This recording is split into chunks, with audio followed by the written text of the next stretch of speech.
G'day. Mathematical KM here, or Keith Malumbi. Their initials, not a title. It's round one of the Thursday Night Club Championships, 11-round tournament. And in round one, you tend to be playing, well, if you're at the top, down a bit, and if you're in the bottom, it's a good chance to play the top players. I am weighing in at 14.30, and tonight in round one, I got to play Ian Hosking, some 400 points uphill. That's okay, it'll be cool. And again, it's going to be another water horse video. In fact, there were two games tonight. I didn't bother recording the first 5-game one. Almost went a little bit against me in that I was playing Ian. I had the black pieces, he had the white pieces, and he started with E4, and he spent 5 or 6 minutes thinking about pawn to G6. And believe it or not, they said, one more player's in the draw for the club champs. Redid the draw. Still playing Ian, but this time I've got the white pieces, he's got the black pieces, and he's had a bit of a think about playing against the Hippo. But no worries. Anyway, so let's see how we go. Need better glasses for my potamus, as we'll see. But going 400 points uphill, we'll see how we go and what we think and what was learnt in the game. So we start with G3. And this threw me. And remembering he started with E4 in our first game tonight. And strangely, before picking up the hippopotamus, Spanish Inquisition, if you're a Python thing, our main weapons are, I did used to play the Iron English.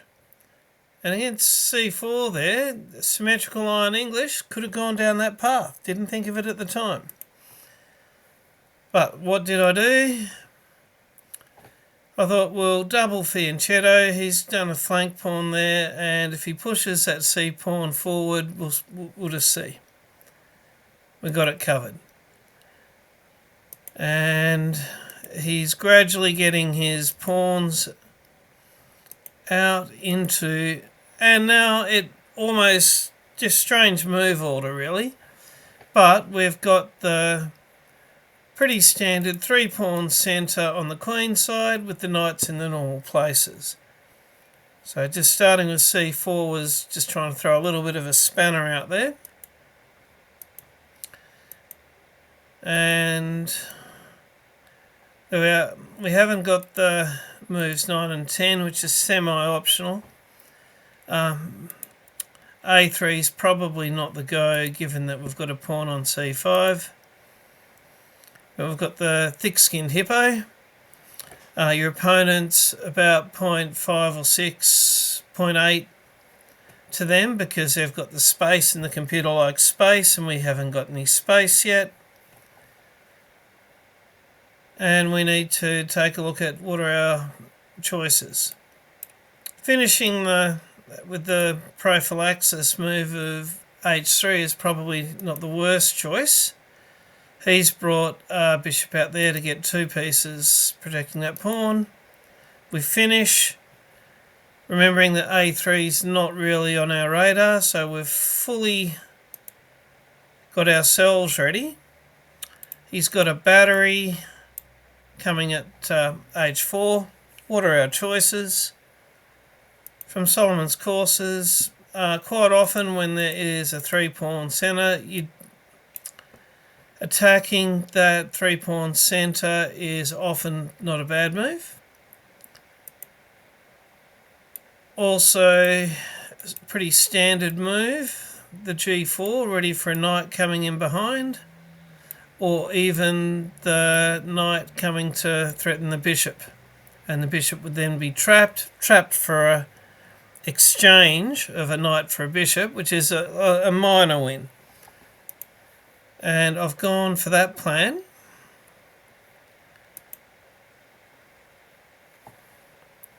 He's pushed forward in the middle.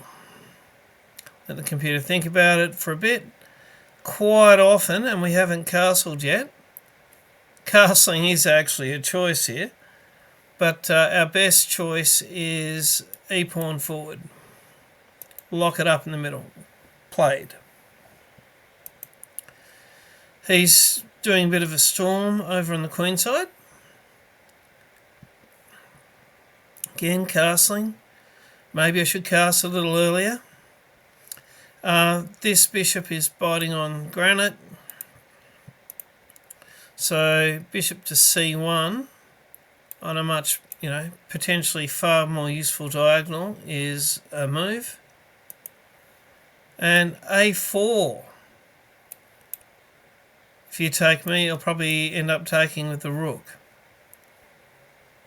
which is, getting some development over there. And it's also interfering with that cohesion of those pawns and their attack. But I didn't play a4, I went a3, which is about half a pawn worse, thinking if he does come forward with that one, I can then push to a4. But it's organising his major pieces to attack behind those pawns. It makes perfect sense. I start my plan. The plan to, essentially I'm wanting to swap a knight for a bishop, and it's a light bishop, and all my pawns are largely on the light squares, looking to the end game. This is what I'm thinking about.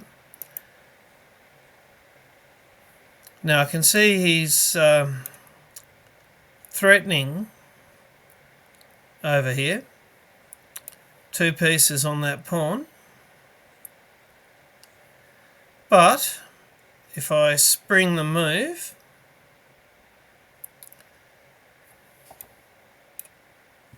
now if he takes, I'll take, he could take back, he could get 2 pawns for the piece there, or he could just leave it, and this is the key moment in the game, really. Well, assuming I could have kept the pressure. You can see it's swung to 2.6 to white. And unfortunately, a little bit of knowledge is dangerous. I could see, as far as, I realised that would give me an open file towards his king.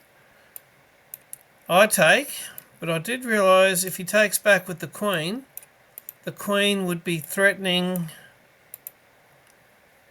both the knight and the bishop. The bishop can never move to protect the knight. The knight can't move to protect the bishop.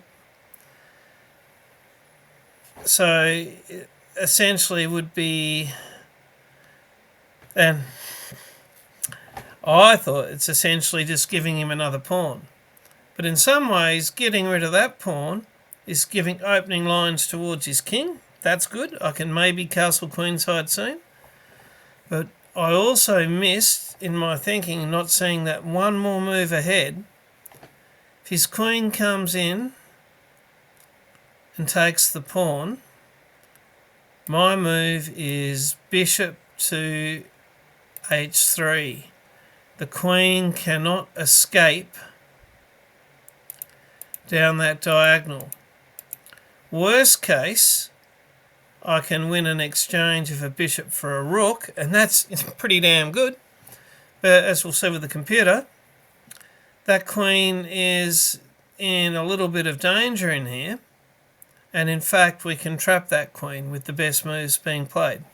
So let's see. It's just an incredible shame that I talked myself out of the simple pawn takes bishop looks good. So in this case, just doing the obvious winning material move was the best move. And bishop to c1, which makes sense in as much as you're then covering the knight, and if it's still there, we can take. If it comes back, we can do just a straight knight for a bishop, and he's won himself a pawn in there. But that's minus 2.5 to black. So I saw that one, thought about it very hard, but didn't quite see deeply enough with pawn takes. The second best move is quite interesting, of knight takes h7. I guess you're getting a pawn for the knight and opening up his king. So let's take a look. So I played the third best move. Not so good. Oh, and that was his best move, was swapping it for this knight. So he's getting a pawn and a knight for his bishop. Pretty good deal. Interesting that connecting the rooks and queen and bishop is the go, with king takes is best by a whole point. I take with the queen. He pushes his attack forward. He takes, I take with the queen. I realise the rook's going to come down. And it probably should have come directly to e2, which is second best, or to d1. But we're already quite badly off and we're playing a lot of defensive moves here. But queen to d2 allows the knight to come in, forcing the queen to move. It's still protecting the pawn. He brings another major piece across. I believe castling was probably, it's in the top three. It's either going to be second best or best and not much between them, so getting another rook over that way. The knight goes back, he's got 2 pieces on the pawn. I've got 2 pieces on the pawn. He's got 3 pieces on the pawn. Now, did I mention my opponent's 400 points higher? I shouldn't have bothered playing. What could I do that would be of any use? Bishop to d2. Or rook to getting the other rook across. But I'm definitely losing a tempo here by putting that bishop there in the vain hope, if pawn takes the free bishop, which is just not going to happen. Get rid of that hope chess, Keith. Get rid of it. Don't play it. Had he taken the free bishop, then the pawn forward is just such a beautiful, pretty move, because kind of a pawn fork, but a discovered bishop on the queen as well. It's all just happening. Would have been wonderful, but utterly hope chess.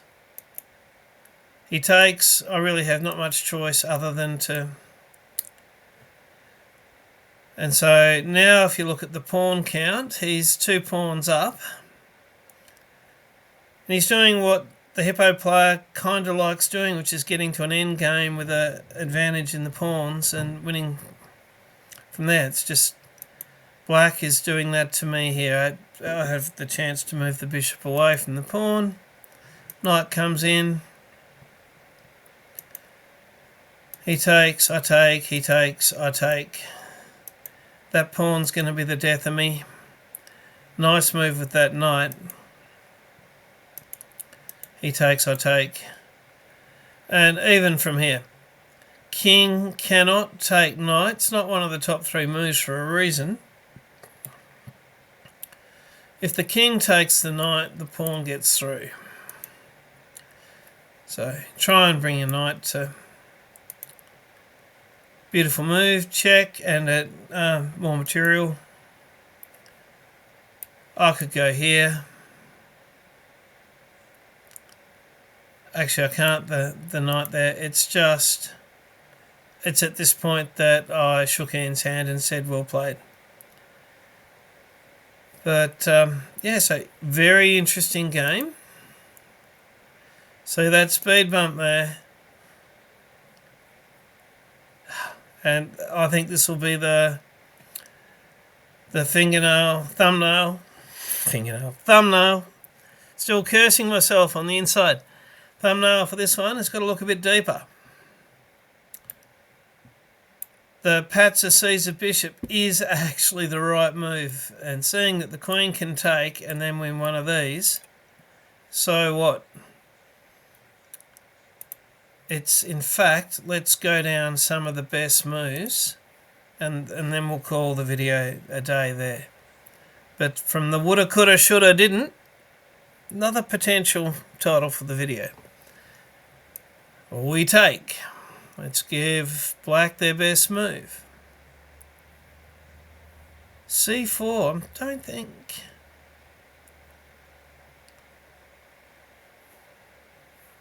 It's still 2.76 to me, and 2.97 to me is the more human, and I believe it would have been played. If Ian watches this one, we can ask him. And now the queen is threatening both my pieces, and again, bishop to h3 is the move. He picks up, so black's plus 2 points of material here, but it's plus 3 to white, so that's like 5 points worth of structural advantage. Knight to g3, pieces towards that queen. His best move, queen to g6.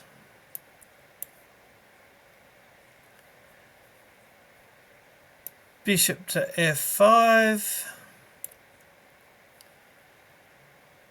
His best move, c4.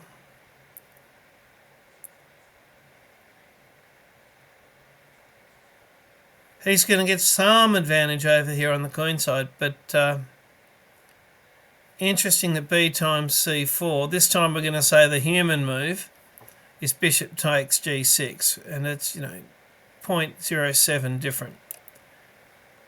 We would go the queen for the bishop. He takes back. We'll just go a little tiny bit further with the best moves. Bishop c1, activate the pieces. c3, it's got a strong pawn chain. But now we're up plus 4 points of material, but only up plus 3 on the eval. So that's to say black has got 1 point worth of initiative, but he has lost his queen. Would have been a much happier game to be playing. And again, it comes back to this moment in time. And I'm wondering how deep my opponent saw when he played the move bishop takes. Anyway, so got to see a bit deeper in the tactical closed position breakthrough moments, and that's the lesson from tonight's video, as well as woulda, coulda, shoulda, didn't. So bye for now. See you after Monday's game at the other club.